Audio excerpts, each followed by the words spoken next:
I remember the moment something inside me finally cracked. It wasn't loud. It never is. It was the kind of breaking that happens after years of being polite, of nodding when you're dismissed, of smiling when your name isn't mentioned. That night, I watched my own mother raise a glass and say, "To my daughter, the pride of our family." While her eyes passed right through me, everyone clapped. I just sat there, invisible in the chair I'd chosen too small for my own presence. I'd spent years convincing myself that love meant understanding, that family meant patience, but silence, mine, had only taught them I could be forgotten without consequence. So I made a quiet promise to myself, one no one heard but me. They wouldn't see it coming, but this time, they would see me. The morning light in Charleston came in soft and pale, the kind that settles on everything without asking permission.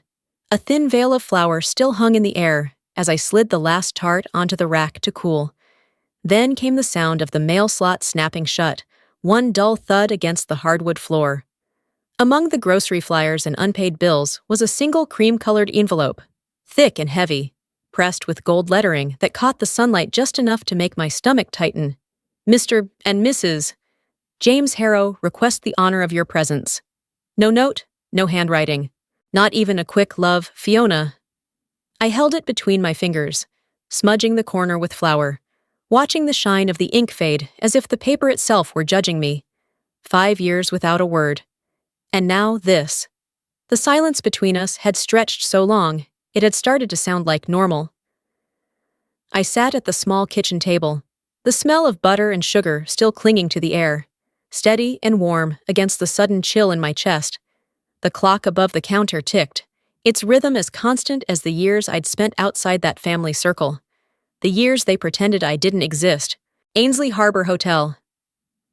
The name printed on the invitation pulled something old and bitter from the back of my throat. I'd walked through those doors once before, carrying a folder of recipes and hope, only to be told I wasn't the kind of image they wanted to represent their brand. Now my sister would be married there, beneath chandeliers and champagne laughter, surrounded by everything I was told I'd never fit into. I turned the envelope over, tracing the embossed edge with my thumb. I could throw it away, pretend it got lost in the mail like so many other things between us. But I didn't. Instead, I washed my hands, dried them carefully, opened my old recipe journal, and wrote one simple line beneath the day's date. June 14th. Fiona's wedding. Ainsley Harbor. Not out of duty. Not for forgiveness. Just to see if I still had enough courage left to walk into the same room with people who once decided I belonged outside the frame. The morning sun shifted through the windowpane, catching my reflection on the glass. Faint, blurred. But there, for a moment, that was enough. Some nights stay with you forever, not because they were beautiful, but because they taught you how to go quiet. 5 years ago, I learned that lesson at my mother's Thanksgiving table. I arrived early, carrying a pecan tart I'd spent hours perfecting. Flaky crust, glossy honey glaze, a touch of sea salt to keep the sweetness honest. It sat right in the middle of the table, surrounded by dishes that didn't mean much, but looked expensive enough to matter. Fiona swept in late, her heels clicking across the hardwood, a bottle of red wine in her hand, her dress shimmering under the chandelier. The room lit up with her. My mother's eyes followed her like she'd been waiting her whole life for that exact entrance. "You look stunning, darling. No wonder James can't stop talking about you." Then she turned to me.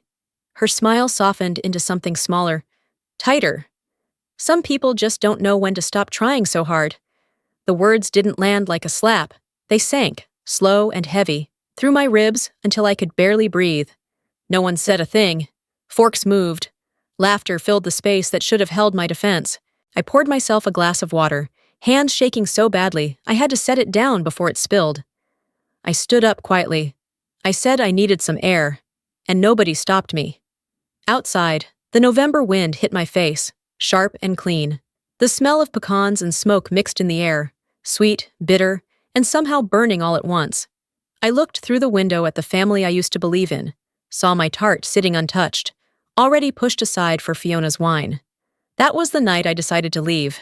Not out of rage, not even sadness, just the sudden clarity that I couldn't stay in a house where every breath of mine felt like an apology. I didn't want to prove them wrong. I just wanted to breathe somewhere, my hands, my work. My silence didn't feel like failures. That's how the idea of my own bakery was born. Quietly. Out there in the cold, while my family toasted to everything I wasn't. That was the night the string between us snapped, and none of them noticed the sound. 3 months before the wedding, Fiona's post showed up in my feed. Can't wait to say I do at the Ainsley Harbor Hotel, where dreams meet legacy. Hundreds of hearts, comments, congratulations. My thumb hovered over the screen. The name of that hotel glowing like an old scar reopened. Legacy, yes. That's what they'd said when they turned me down years ago. I wasn't on brand. Not the kind of face they wanted behind their marble counters and crystal displays. And now Fiona would walk down the aisle there, under those same chandeliers, smiling for photos in the place that told me I didn't belong. That night, my phone buzzed. A message from Rachel, an old friend. Just saw Fiona at the boutique. She said you might not make it to the wedding. Too busy with your little bakery. That true? I stared at the words until they blurred. My chest tightened. Not from anger, but from something deeper, realizing she'd rather tell people I was too busy than admit she didn't want me there. I hadn't said a word to her, but she'd already written me out of the story. I went for a walk along the Charleston waterfront. The air smelled of salt and magnolia. The boats drifted slow across the water, their reflections trembling in the light. The city was quiet enough for me to hear my own pulse. If I stayed home, she'd win. She'd get to say I'd faded away. Just as planned. Back in my apartment. I opened the closet and reached for a navy blue dress I'd never dared to wear. Too bold, my mother once said, as if confidence were a sin. I laid it beside a small box, the ceramic tea set I'd made by hand, every piece uneven but honest. I whispered to the empty room, almost daring myself to believe it. I'm going, not for her, for me. When I closed the box, my hands stopped shaking. The hotel that once turned me away would see me walk through its doors again, not as someone begging to belong, but as someone they could no longer pretend didn't exist. And that thought, quiet as it was, felt like the first real victory I'd had in years. I arrived at Ainsley Harbor early, hoping the quiet before the celebration might steady me. The Charleston air carried salt from the harbor and the faint scent of gardenias from the hotel courtyard. It was almost cruel how beautiful the morning was, every detail polished, every corner arranged for photographs. Rows of white chairs faced the ocean breeze, draped with eucalyptus and ivory ribbons. A string quartet rehearsed behind the hedges, soft notes curling into the sunlight. I walked toward the seating chart, my palms damp. The names shimmered beneath glass, all written in gold. Mine was the only one that made my stomach turn. Ms. Patrice Donnelly, Table 29, Seat G, behind East Pillar. The words felt deliberate. I followed the path to my seat and stopped. A massive column wrapped in white roses blocked the entire view of the altar. I couldn't see the aisle, the minister, or the ocean beyond, just the back of people's heads. My own reflection stared at me in the glass doors to my right, blurred, misplaced. A young attendant passed by, carrying a tray of programs. I asked softly if there had been a mistake. He checked his list, smiled politely. The bride requested every detail herself. Ma'am, it hit like a slow sting. They hadn't forgotten me. They'd hidden me. My mother glided past the front row a few minutes later, her champagne dress catching the light. She didn't even glance my way.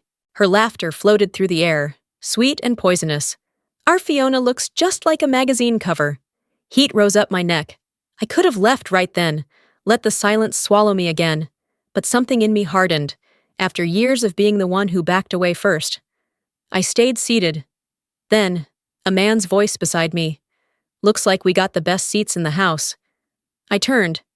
A man in a navy suit sat 2 chairs over. Confident posture, kind eyes. He offered his hand. Daniel Mercer. Patrice, I said quietly. He leaned closer. Pretend you're my date. Might make this corner of the world more interesting. The corners of my mouth lifted before I realized it. I hadn't laughed at a family event in years. As the violins began and the groom stepped out, Daniel murmured, "Funny coincidence." His company sent a proposal to mine last week.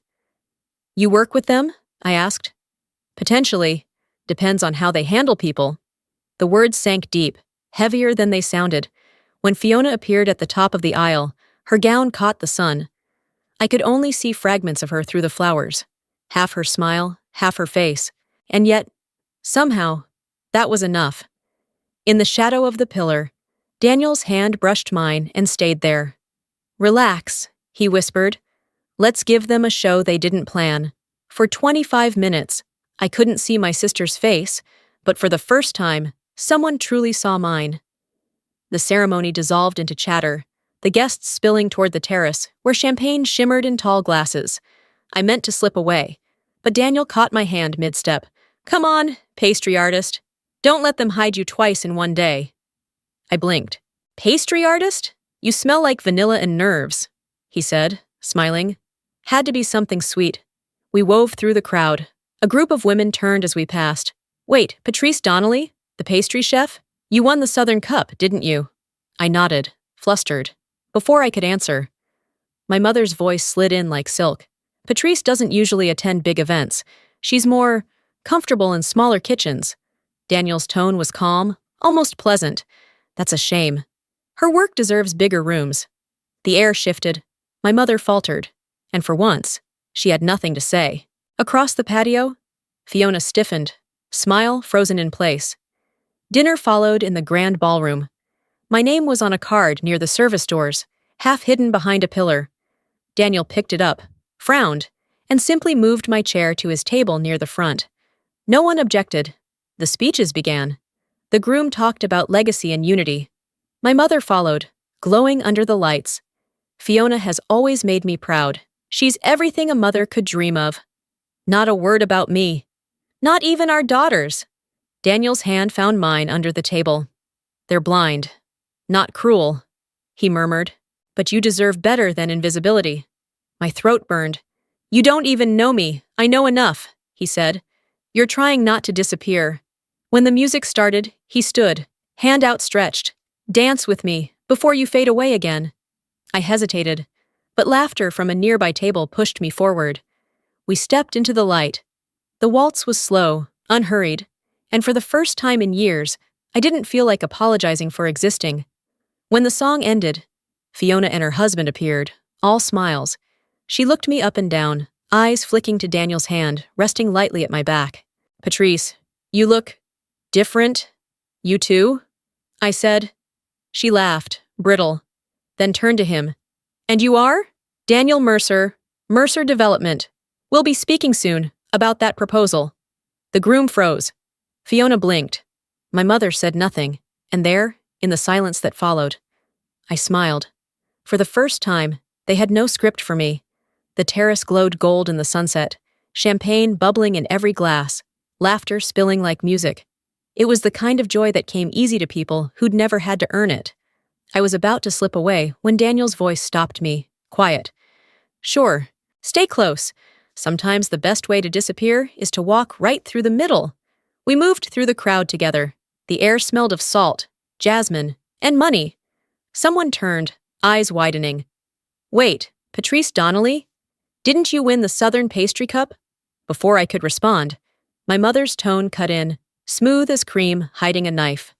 Patrice doesn't usually attend big events. She prefers quieter places. Daniel lifted his glass. Smile easy but deliberate. That's a shame. Her work deserves rooms this bright. For once, my mother had no answer. Her lips tightened.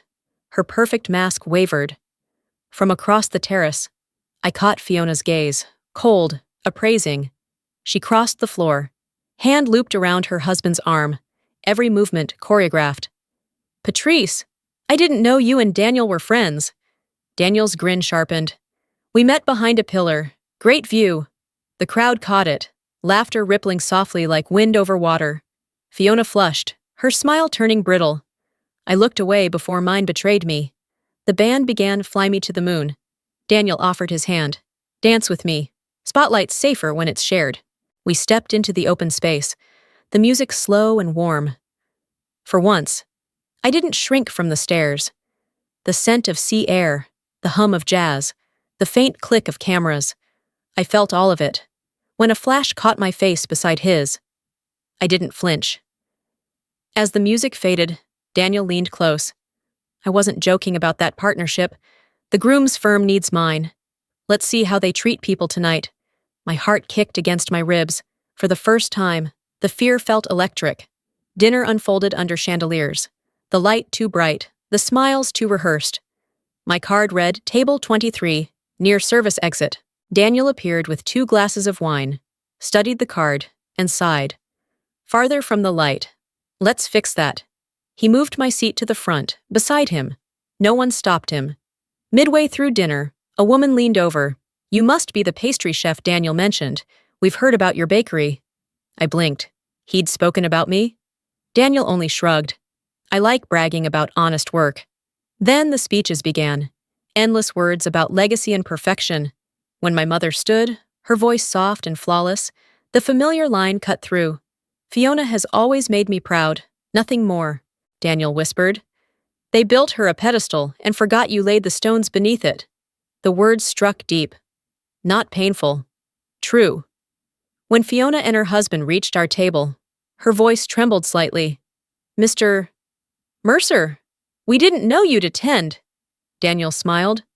I like seeing partnerships up close. Family dynamics tell you more than numbers. Her husband's expression faltered. You didn't tell me he knew your sister, he muttered as they walked off. Later, as the room emptied, I overheard my mother sigh. Some people just don't know how to behave at formal events. This time, the words rolled off me like rain. On the ride home, Daniel showed me a photo, us dancing, light spilling across my face. A comment below read, The real star of the night wasn't the bride. I didn't know whether to laugh or cry. Daniel only said, It's not fame, it's recognition. And for once, I didn't feel invisible. I felt alive. The night settled soft over the garden, warm air heavy with lilies and salt. I stood beneath the glow of the chandeliers spilling through the windows, trying to breathe out everything I'd swallowed that day. Every look, every silence. Daniel's steps crunched on the gravel behind me.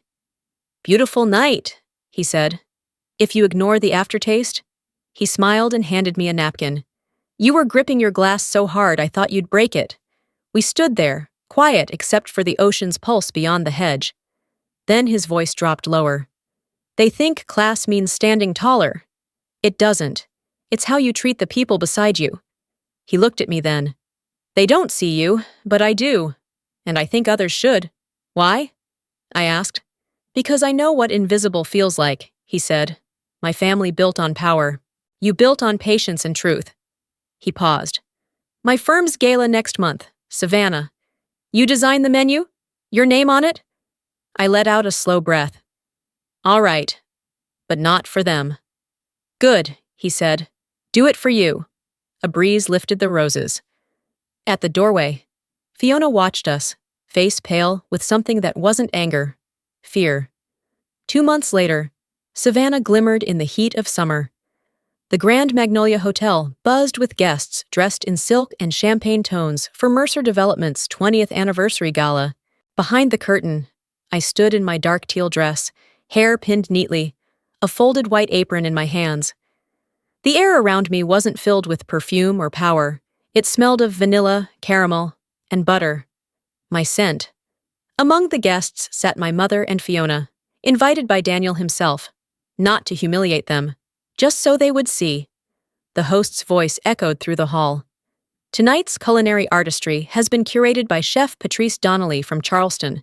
When I stepped onto the stage, the lights hit me full and warm. For a heartbeat, silence held. Then came the applause. Steady, rising, unstoppable. I saw my mother's mouth fall open, Fiona frozen beside her, her husband whispering something she didn't answer. Daniel lifted his glass. To the women who create beauty without needing permission. A flash went off, bright and sharp. In Fiona's eyes, I saw my reflection. A stranger she couldn't name.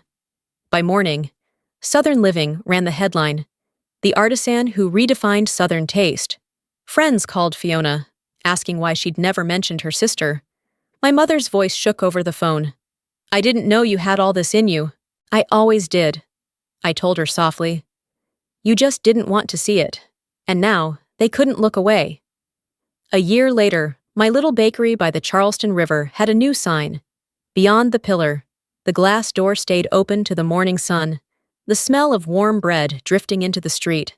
Daniel came by most Saturdays with coffee and a newspaper, calling it our kind of peace. My mother visited once, carrying a small bouquet. She looked around quietly before saying, "You've done well?" I smiled. I just stopped trying to prove it. A week later, a plain envelope arrived, no return address. Inside was a photo from the wedding.